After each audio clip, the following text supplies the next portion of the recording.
कहते हैं दिल्ली दिल बरों की है, दिल जलों की है। कहते तो ये भी हैं कि दिल्ली दिल फरेबों की भी है। और लकी यानी कि लक्ष्मण लाल अग्रवाल में ये सारे गुण मौजूद थे।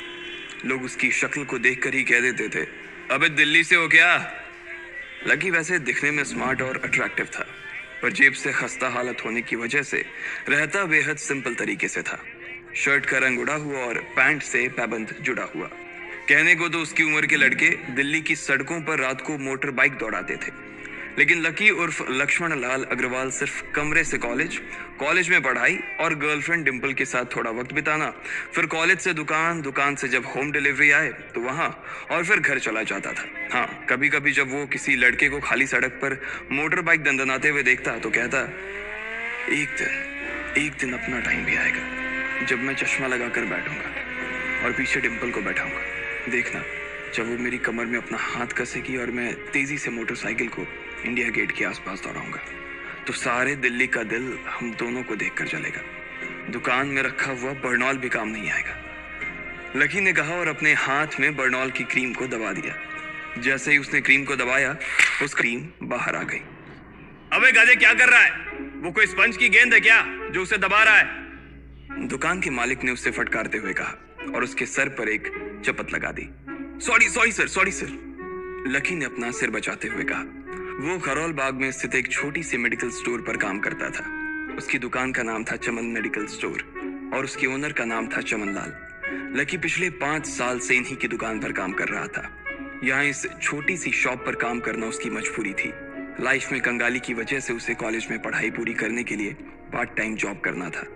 उसने कई अच्छी जगह अच्छी तनख्वाह की नौकरी ढूंढी, पर नहीं मिली और वो इस मेडिकल स्टोर पर ही अटक गया। गधे, अब इसके पैसे क्या तेरा बाप भरेगा? कटेगा। इसका पैसा भी तेरी तनख्वाह से कटेगा और एमआरपी से डबल रेट में कटेगा। चमन ने अपने दांतों को किचमिचाते हुए कहा। गुस्से की वजह से उसकी नाक फूल गई थी और लकी की सांसें। उसने घबराते हुए ओनर से पूछा, एमआरपी से डबल क्यों सर जी? ताकि अगली बार से ऐसी कोई हरकत करने से पहले तू डबल बार सोचे, चमन ने कहा और उसके हाथ से ट्यूब छीन ली। उसका जी तो चाह रहा था कि वो लकी की खोपड़ी पर एक और बार अपना हाथ साफ कर ले, लेकिन उससे पहले ही दुकान का फोन बजने लगा। फोन की घंटी बजते ही लकी को वहां से निकलने का मौका मिल गया और वो भागते हुए फोन उठाने के लिए चला गया। हेलो जी, करोल बाग के बेस्ट मेडिकल चमन मेडिकल स्टोर से बोल रहा हूँ, बताइए क्या काम था? ये लकी की पेटेंट लाइन थी। चाहे कहीं से भी फोन आए, लेकिन उसे फोन पर बस यही बोलना था। जैसे ही इधर लकी ने अपनी बात कही, उधर से जवाब आया, मैं ब्लूमिंग नाइट होटल के कमरा नंबर 303 से बात कर रहा हूँ। एक छोटा सा ऑर्डर है, नोट करो और जल्दी से होटल पर डिलीवर करवा दो। वो एक लड़के की आवाज थी। उसकी आवाज में काफी भारीपन और एक अजीब सी जल्दबाजी थी। जैसे ही लकी ने वो आवाज सुनी, पता नहीं क्यों उसे वो आवाज जानी पहचानी सी लगी। जी सर, बताइए आपका क्या ऑर्डर है? हाँ तो लिखो, हार्ट प्ले के 2 पैकेट और 1 पैकेट टिश्यू। लकी, जो कि अपना पेन लेकर खड़ा था, हार्ट प्ले का नाम सुनते ही झिझक गया। असल में हार्ट प्ले नाम का एक कंडोम आता था और इसलिए उसका नाम सुनते ही लकी शर्मा गया था। इतने साल से भी मेडिकल की स्टोर पर काम करने के बाद उसे इन चीजों का नाम सुनने में शर्म आती थी। हेलो भाई, लिखा कि नहीं लिखा? उस आदमी ने फिर से लकी से पूछा। जी सर, लिख लिया सर, लिख लिया। लकी ने खिसिया कर हंसते हुए कहा। लिख लिया तो फिर लेकर निकल, उस लड़के ने कहा। उसकी आवाज सुनकर ना जाने ऐसा क्यों लग रहा था कि वो बहुत बड़ा आदमी था। जी सर, मैं सर, लेकिन सर बाहर तो बारिश हो रही है, लकी ने कहा।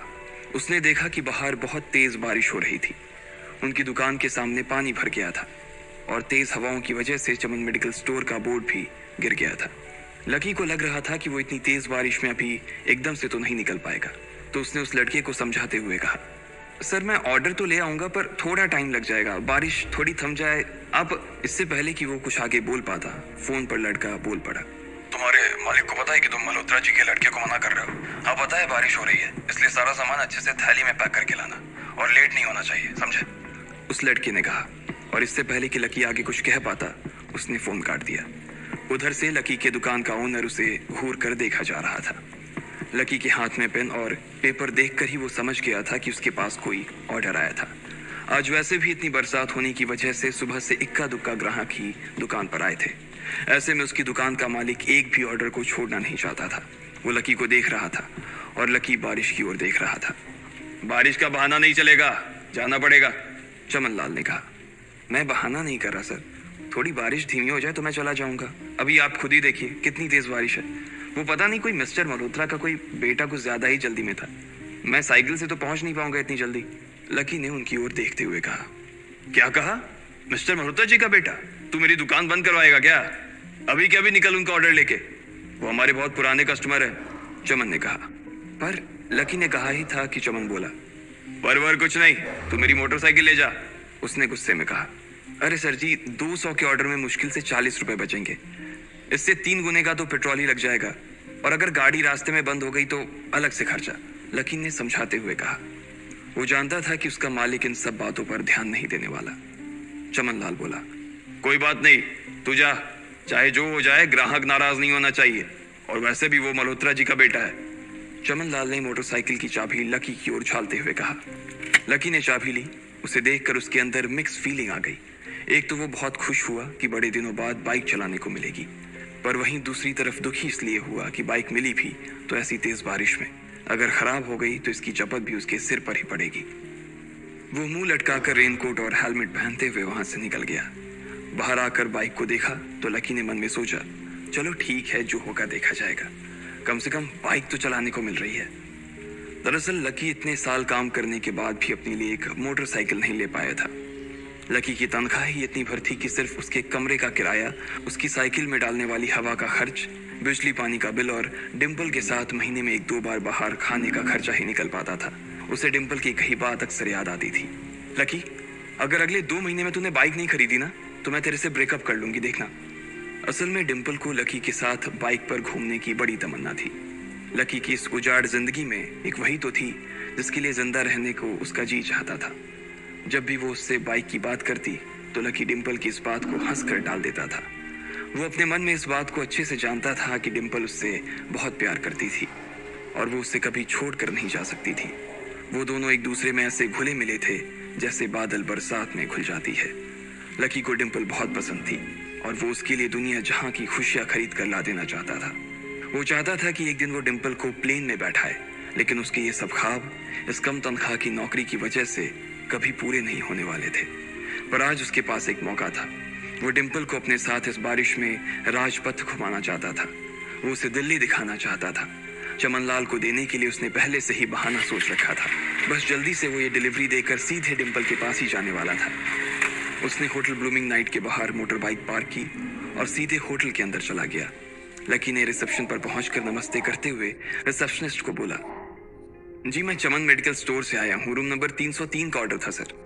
रिसेप्शन पर खड़ा आदमी उसके हाथ में काली थैली को देखकर समझ गया था कि उसमें क्या था और वो मंद ही मंद मुस्कुराते हुए बोला, 3rd फ्लोर पर है, लिफ्ट से चले जाओ, रेनकोट यहीं उतार देना। जैसा उस आदमी ने कहा लकी ने ठीक वैसा ही किया और लिफ्ट में चढ़ने के कुछ ही देर बाद वो 3रे माले पर पहुंच गया था। वो रूम नंबर 303 के बाहर पहुंचा और उसने डोरबेल बजाई। जैसे ही दरवाजा खुला लकी ने थैली आगे बढ़ाते हुए कहा, नमस्ते, मैं चमन मेडिकल स्टोर से लकी, ये आपका। इससे पहले कि लकी आगे कुछ कह पाता उसकी आंखें फटी की फटी रह गई थी। उसने अपने सामने जो देखा उसके बाद उसे ऐसा लगा कि बंद छत के नीचे भी उसके ऊपर आसमान से आकर एक जोरदार बिजली गिर गई थी। उसके सामने एक लड़की खड़ी थी। वो लड़की और कोई नहीं बल्कि उसकी गर्लफ्रेंड डिम्पल ही थी। उसने एक पर्पल कलर का नाइट गाउन पहन रखा था। उसके काले घने बाल गीले थे और उसने उन्हें अपने कंधे पर फैला रखा था। उसकी खुशबू से ही ये चीज साफ पता चल रही थी कि वो अभी अभी नहा कर आई थी। डिम्पल, तुम यहाँ क्या कर रही हो? लकी को अपनी आंखों पर विश्वास ही नहीं हो रहा था। उसने 2 बार अपनी पलकें झपका कर देखा, लेकिन दोनों बार ही उसे अपने सामने डिम्पल ही नजर आई। तुम यहाँ क्या मेरा पीछा करते हुए आए हो लकी? डिम्पल ने उल्टा उसी के ऊपर पलटवार करते हुए कहा। लकी को देखकर उसके दिल की धड़कन भी तेज हो गई थी। उसे उम्मीद नहीं थी कि लकी यहाँ आ जाएगा। उसने ना तो सुबह से उसे फोन किया था और ना ही उसके मैसेज का कोई जवाब दिया था। वो अपने मन में सोचकर बैठी थी कि वो अगले दिन खुद ही उससे मिलकर बोल देगी कि उसकी तबीयत खराब थी। डिम्पल बेबी, क्या हो गया? किससे बात कर रही हो? अचानक से एक गबरू जवान सा लड़का दरवाजे के पास आकर खड़ा हो गया था। उसने बनियान पहन रखी थी। लकी उसे पहचान गया था। साले राहुल के बच्चे, तेरी हिम्मत कैसे हुई